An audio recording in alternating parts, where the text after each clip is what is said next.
All right, we continuing our series about faith at work. We've done a number of these. Hopefully you've been enjoying them. We'll do a similar format today as we continue.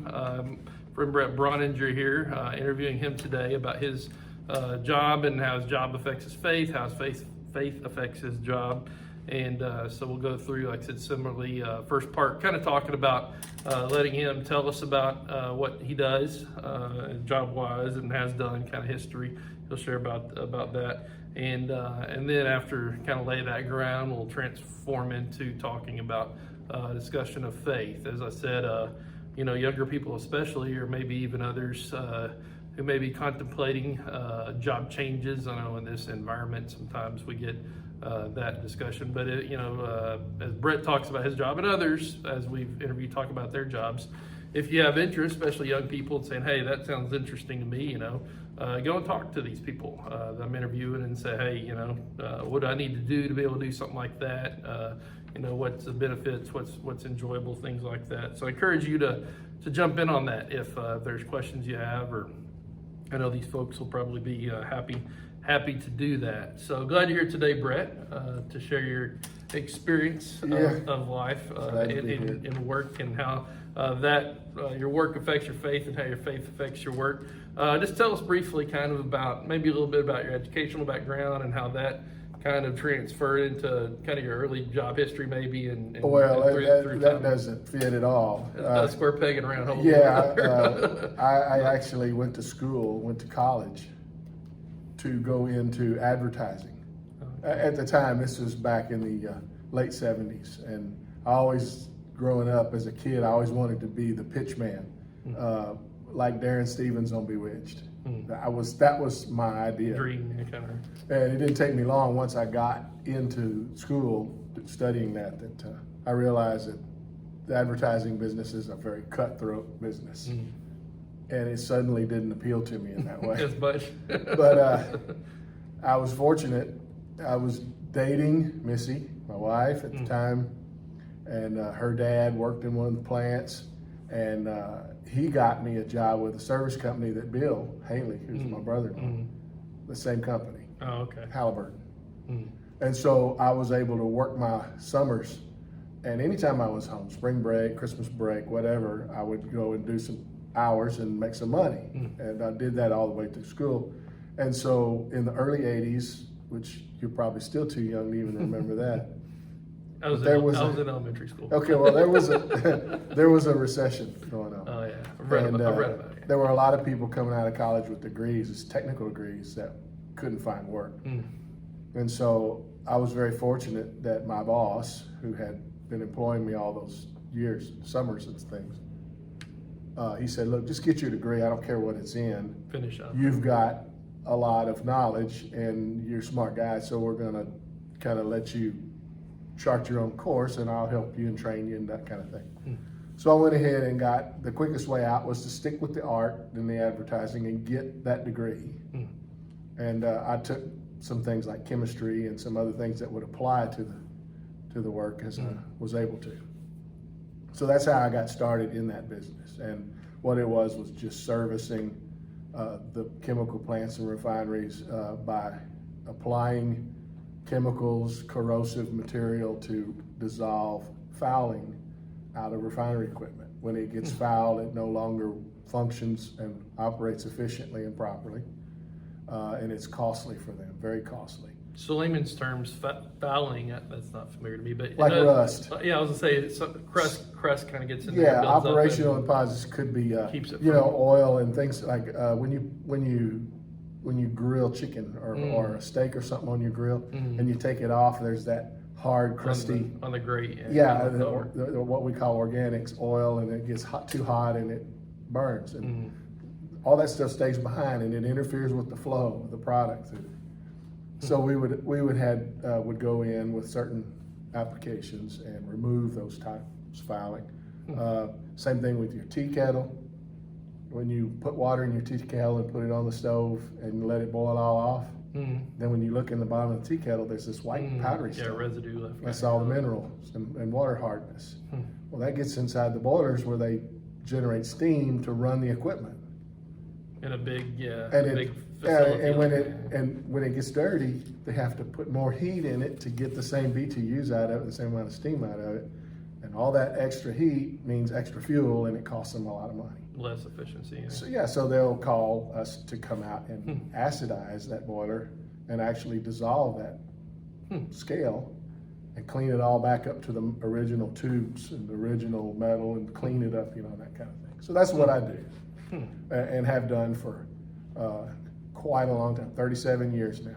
So you've done that. I know more recently you've been on the sales end, I think, of that. Mostly that's. But did you used to be on the operational end of Yeah, actually? I've worn a lot of different hats over the years, Oh, okay.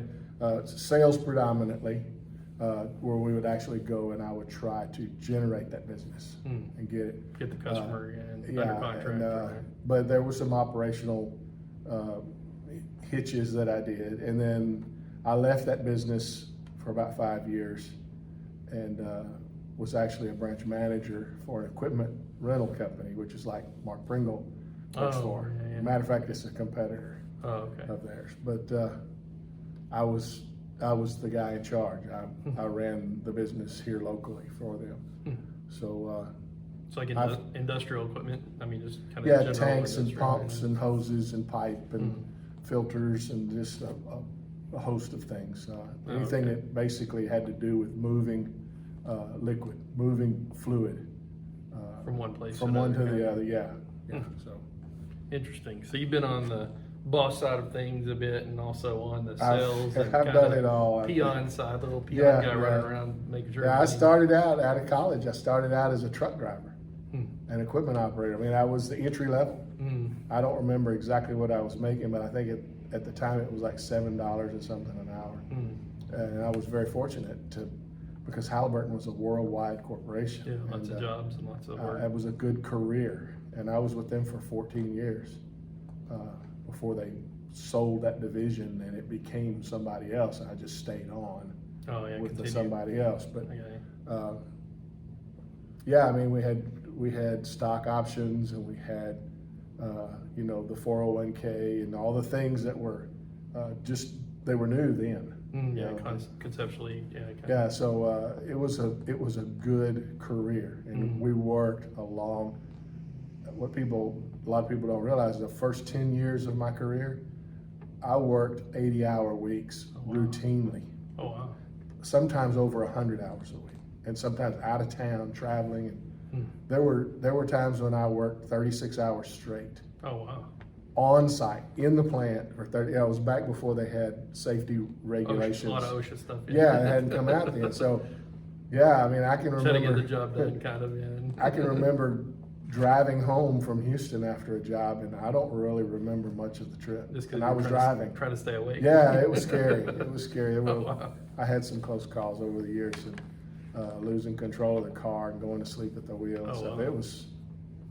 That was some long, hard hours outside, hot, cold, nights, days, holidays, weekends. We had going out the door for weekend. We planned to go to the lake, and their phone would ring, and I'd have to go back to work. Oh wow! So the first 10 years were really tough. So what would you say, if you could summarize a couple things? What do you enjoy most about your job, and what would you say you enjoy least about your job? Well, what motivates me now is different than what used to motivate me when I started. But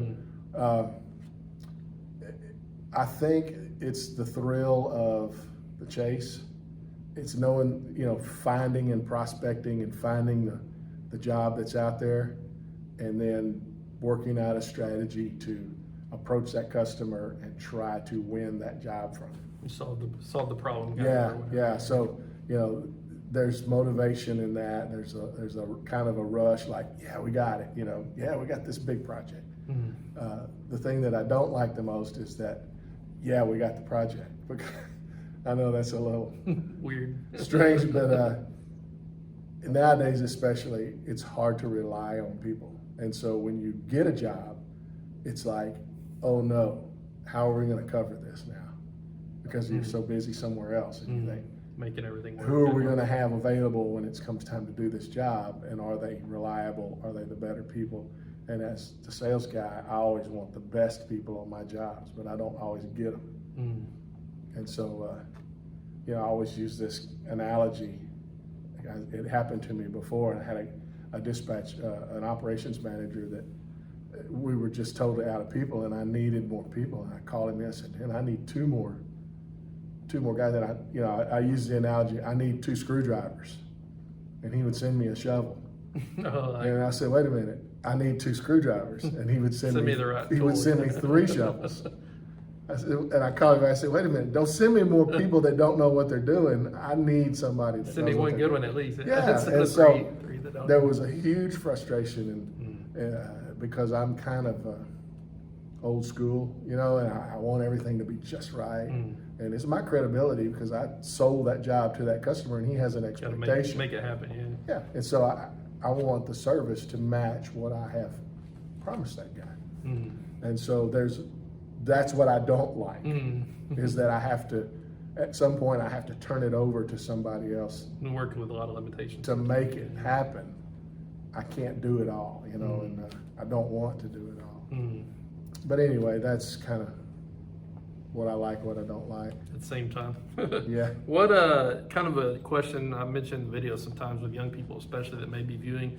This is an important concept because sometimes we work with bosses we like, sometimes we work with bosses that are hard to get along with, and stuff like that. How does your relationship with your boss affect your work? Kind of like I said, sometimes it's a challenging thing, but you have to be able to say, okay, I'm gonna do my job and get it done 100% how I'm supposed to, even though maybe a challenging. And also on the flip side, we have those bosses we love and we go, this is awesome, but how does that affect you? Yeah, it has a huge impact on it. But I've had good bosses and bad ones,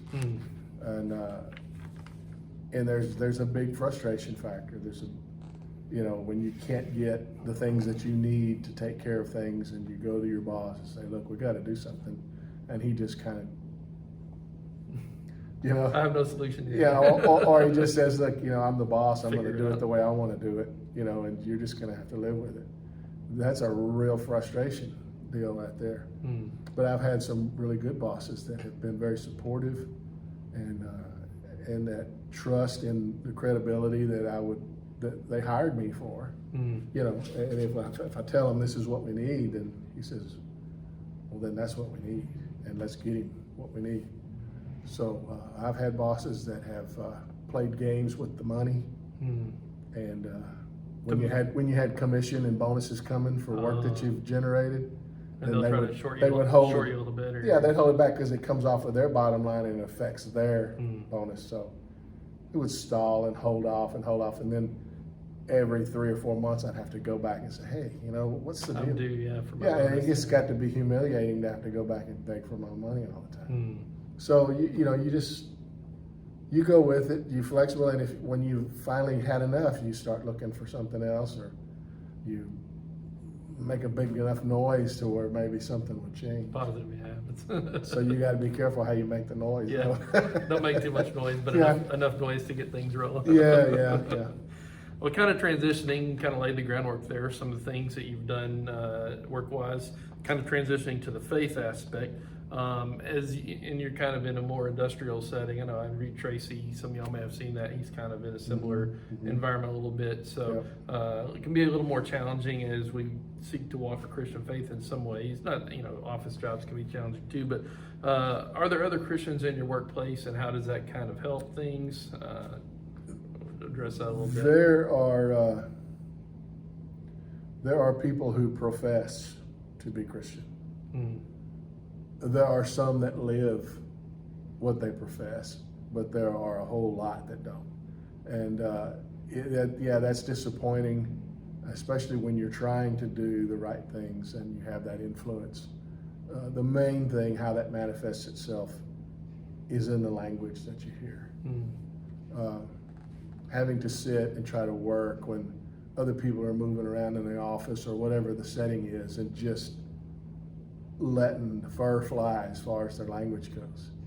And there've been some times when I finally had to just say, "Hey, come on, I can handle a little bit, but when you go home in the evenings and it's just like you got to clean it out of your ears because you heard it all day long, and it's it gets in there. So you get used to some of the slang and some of the stuff, but when they start getting creative with their language and start stringing things together and fitting things together that don't match, and it really becomes offensive. And for me, and I'm not sure if this is going where you want it to go, keep just but talk, yeah. To me, when someone uses God's name irreverently, it's one thing and it's bad. But when they begin to get creative with the way they blaspheme and misuse his name, it becomes offensive to the point that it's like a nail going through my head. And I have called people down about it, and I have made complaints about it before. Now, in the other job when I was the boss, I could enforce that quickly. And say clean it up, just to remind them, the company policy says, we're not going to speak that way. If I'm not going to stop, if that's the language you want to use, that's your business, but use it somewhere else. Don't use it here. At home or whatever. And then I've confronted even some that were so terrible about it that at the time, I remember I asked the guy, I said, I got a 7-year-old nephew that's got a better grasp and command of the English language than you do. And he looked at me just totally, confused, yeah. Yeah, he couldn't believe I'd said that. And I said, do you ever listen to yourself talk? You've got expletives in your sentences.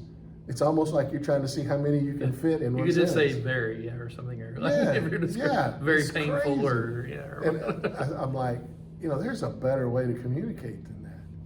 And sometimes you'll get the ones that, they want to get snooty and they want to get back and they, try to, it turns into a battle sort of. Yeah, it turns into a heated thing. And that's not what I'm about either. So I'll just say, well, you know what, just never mind. And I'll usually get up and walk away and go somewhere else or do something else or I whatever. thought the one of them I've heard is, do you kiss your mama with that mouth? I thought maybe. Yeah, you eat with that mouth, yeah.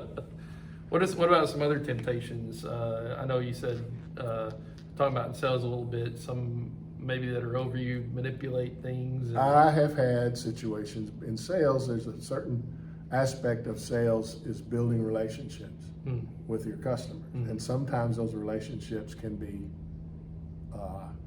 some customers like to be treated off hours.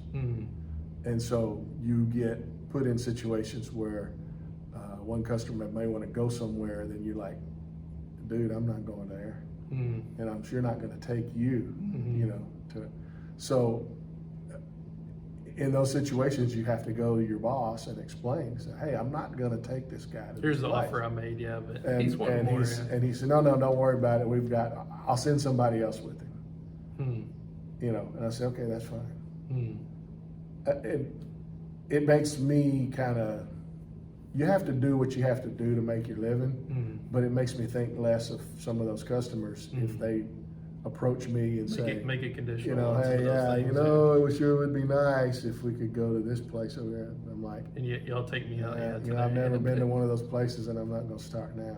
Yeah. So, have you ever had, I know when I did this before in Temple, I had a guy who was kind of a purchasing agent for a large company, but he said there would be people come to him and say, hey, if you give us this contract, here's, tickets to the Astros game and the box seats up front, front row box seats or whatever. Yeah. And he's like, I can't do that, and he was explaining to the kids because the kids were like, oh, didn't you take those, and he's like, no, he's like, I don't, I'm trying to be honest. We got company policy and that and whatever, but he's like, I don't want to. I always did those kind of things that were wholesome events. I always did those kind of things as an appreciation for business. Yeah. I never Not used conditional, them. I never used them as, hey, if you'll do this, if you'll do this, I'll do this. You scratch my hand, I'll scratch yours. Yeah. But more of, After the hey, fact, we had a good year. Go to the Astros game. You guys, we were able to help you guys out, and it was beneficial for us. What do you say we go watch a ball game or something? Yeah. That kind of thing. So, and the other thing too, another temptation is some people figure out how to bend rules and how to get around certain things. And then when you don't do that, then you kind of get labeled as, hey, black sheep. This of the guy, group. this guy over here is threatening our little sideline deal over here. You know, he's going to follow the rules, and that's going to expose us because of what we're doing. And so you start getting that those kind of pressures and Friction, and things like that. So it's there, but you just got to keep your head on and understand that 9 times out of 10, the company, if it goes to some big deal, the company's going to back you up. And for being honest. and being a Christian, I don't use that kind of language so people.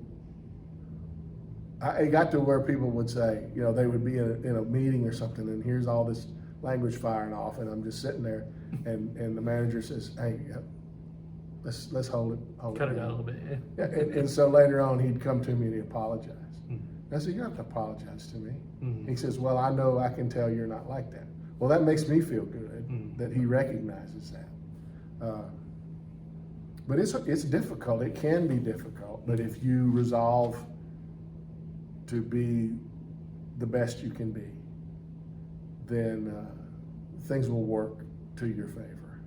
Stand on the side of righteousness and yeah. truth. And what about, I think I mentioned this with Tracy a little bit. Have you ever seen anybody like fudge sales numbers so they meet their quota or stuff like that? Or have you ever seen anybody get in trouble for stuff like that? Or is it just kind of... systems are set up now to where it's really hard to do that. Oh, okay. There's a lot of accountability. You'd have to have somebody on the billing department that would be willing to generate phony invoices. And I have heard of that happen, but that wouldn't happen at the sales. Not as much. Yeah. Not, at least not in the businesses that I've been associated with. How do you, kind of along with that temptation question, you mentioned a few of those. How do you avoid those? How do you stay away from those? What helps you to not get involved in those conversations sometimes, or not go to those places? Like I said, hey, I'll go here if you'll give us our business, the conditional things we're talking about. How do you avoid those? The easy answer that I've learned over the years is the more you do something, the easier it gets. The more you resist, the stronger you get the next time. The easier it is for you to anticipate and to avoid certain situations or people. And you learn who the bad ones are. Everybody knows who the ones that you got, kind of the shady ones. And you learn to stay clear of them as much as you can. So by not even going there, you avoid the whole situation. Yeah, it's real easy if you're new and you're learning, and if you learn somebody's actually teaching you how to beat the system as part of your training. Hey, this is we do this. Look, I'm going to show you how to do this, and if you do it this way, all they're doing is protecting themselves. They're teaching somebody else to break the rule like they have been doing. Yeah, probably. Yeah, so they won't get caught. But do the right thing. You never go wrong doing the right thing. I used to say that when I was the manager. People would come in and say, "Hey, we got this situation. Well, what do you think we need to do?" So we're going to do the right thing. Figure out what the right thing is. Well, we made a big mistake on this job. It's probably going to cost us. We're probably going to have to give some money back. And it's like, well, you know what? We're going to do the right thing. Try to learn from it. No matter how painful it is, we're going to do the right thing. And the other expression I had a lot of times was, and you've heard me say this around here, is it's all going to burn one day. And people, they'd say, it's not blah, blah, blah, it's this. So you know what? This is all going to burn up one day. So don't let it get to you. Now that's a lesson sometimes I got to give to myself. Well, also the flip side of that's true. I thought you were going to go this direction as well. As you say, the more you do the right thing, the easier it is. Also, if you begin to do the wrong thing, and then you do the wrong thing, the easier it gets to do the wrong thing. So I was going to point that out. The more you get away with it, the more you want to do it, easier. or want to do it, and you see those stories sometimes of maybe someone that works for the city or something. They've been embezzling money for 18 months and they've embezzled $300,000, or something, because they figured out a way to go, hey, I just need $100, and then I've got a lot. I just need $1,000, and then it becomes $100,000. I've got a lot of these little slogans in my head that I've picked up over the years, but the other one is, once you give it away, you can't take it back. Once you slip up and give in, now you got a situation, how you've set a precedent, and somebody else is going to say, hey, you did it for him, you're going to do that for me. Oh, yeah. So you can't take it away from this guy, because he's going to say, well, you can't take that away from me.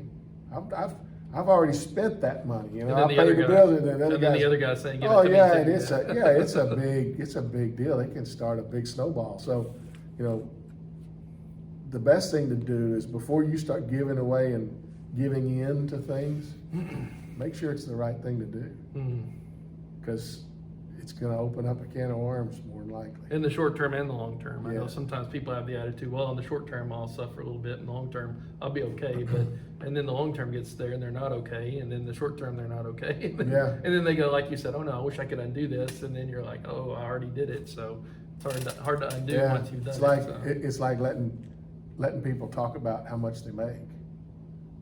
That was another cardinal sin for me as a manager was, when I interviewed these people, I said, okay, here's your wage. This is your wage. No one else's. I don't want to see your paycheck stub laying face up on your desk. I don't want to, nobody needs to know. Comparing notes. Yeah. I said, if I find out you've been comparing how much you make with somebody else, you're gone. Because it opens up a huge world of, so you can't do those kind of things. Kind of a last question, and kind of to close out the conversation, you can add on a little bit more if anything comes to mind, but how does doing your best at your job make you feel, and how does that, I know you've had a number of working years, as you said, late 70s to now, however many years that is, but how does doing your best at your job, how does that pay off in the short run, long run? How does that make you feel kind of about your Christian walk, your faith? How does all the, kind of let's close time those things together a little bit? Well, there's a lot of aspects about doing your job and doing it the best you can that means you're going to follow rules in doing so. And so you're going to do the right thing. And the more you do the right thing, the easier it gets. And before long, you become known as someone who does the right thing. You become known as someone who doesn't use that kind of language. Those kind of things. So you're building your own reputation around you. And I think, to me, it's motivating to know you can go into a work environment. And I'm gonna be honest with you.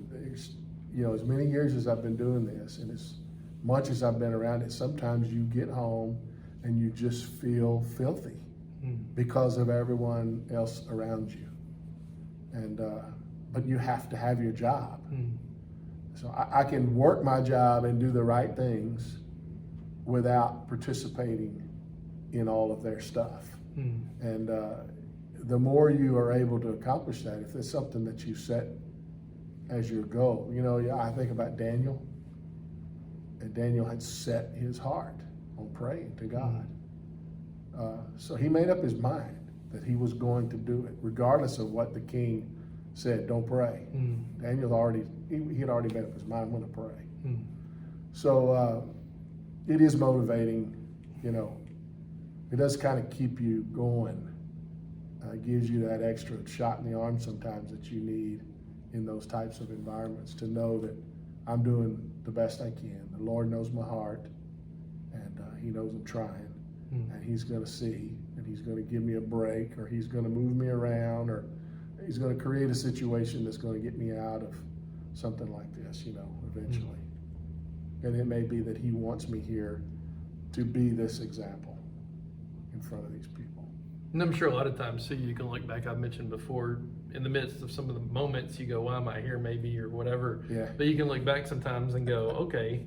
I've asked that question a lot. A number of times. But you can look back sometimes 5 years later, 10 years later, a year later, maybe even sometimes, and go, okay, I see a little more clear. Yeah. Maybe, you know, I was blessed with that situation, or you know, or I Yeah. blessed others somehow. Maybe you find out later, you know, someone said, you know, you worked with 10 years ago, says, man, you're one of my favorite people I worked with back in that day, you know, or whatever it is, and you appreciate that. Yeah, I'll tell you, it's just a little side story with Mm-hmm. this, but when I first started out, like I said, it was Missy's dad Mm-hmm. that was influential in getting me on with this company, and Bill Haley was already working for him. But oh man, how incredibly beneficial it was to work with Bill. Mm-hmm. Every day, going to work with somebody that I could trust thinks and does like me. And you knew already. Yeah. Yeah, I mean, and eventually we would become brother-in-laws and just as good as brothers. Mm-hmm. My brother lives in Missouri, so Bill is closest thing. Mm-hmm. And he and I, we developed a rapport because of our faith. And another one that came into that circle is Doug Hanratty. Mm-hmm. And Doug was, at the time, was having a lot of questions about spiritual things. And Bill's influence on Doug, and I was able to study some things with Doug, and hopefully, I'm sure Doug would agree. We were able to explain some things and clear up his questions, and Doug became a Christian because, I think, in large part because of our influence on him. And a lot of times it was Doug and me and Bill were the crew, and we would travel and go and do the work, and we were with each other the whole day. Mm-hmm. And so it was a really good thing to not have to deal with all the other. Yeah, freaking You know, Frank. oh yeah, it was great. So that was and I've said all that to say this: if a person can find someone within their workplace that shares like Principles and principles, Christian, exactly, Christian faith. then it goes a long way to help you, you know, to stay strong when you know there's somebody that's in the buddy system kind of deal. To stand on the right side of Yeah, things. yeah. All right, is that about it? Yeah, Good unless story. you got something else. No, it kind of wrapped up there. Okay. Let's close with a prayer. Father, thank you for the time that we've had to visit with Bret and talk about his job and his faith and how those things interact, and pray that others will be blessed listening to this conversation, and thank you for his demeanor, his attitude toward life as he's gone through the years, as he said, working in plants and a lot of challenging situations, and we're thankful for his example of walking in you and walking by faith. And as I said, sometimes a challenging, difficult situation and circumstances, I'm sure, some more challenging than others, but thank you for his heart to try to always be on the right side and truthful and godly side of things, and to keep that walk going. And Father, just pray that you continue to bless him and his family, and as he continues, and just thank for all those in this series as we hear about lives and learn about lives and being blessed by hearing these stories. Thankful for blessings we have in you, and pray that we would seek to encourage one another and bless one another as we go through life together. In Jesus' name we pray, amen. I'll just, before you turn it off, Go ahead. if I can, Uh-huh. one last word of encouragement. Mhm. Don't ever give up. Don't ever stop trying. If you get discouraged by things around in your workplace and things like that, don't let yourself just get drawn into it because you just give up. Always keep the faith. Keep going, because it's not going to be this way forever. Do the best you can for as long as you can, and just hang in there. Call somebody, get some help, whatever. Outsider, yeah. But just keep the faith. Keep the faith. Keep going. Walk in the light. Do the right thing. All right. Well, thanks for visiting with us today, Bret.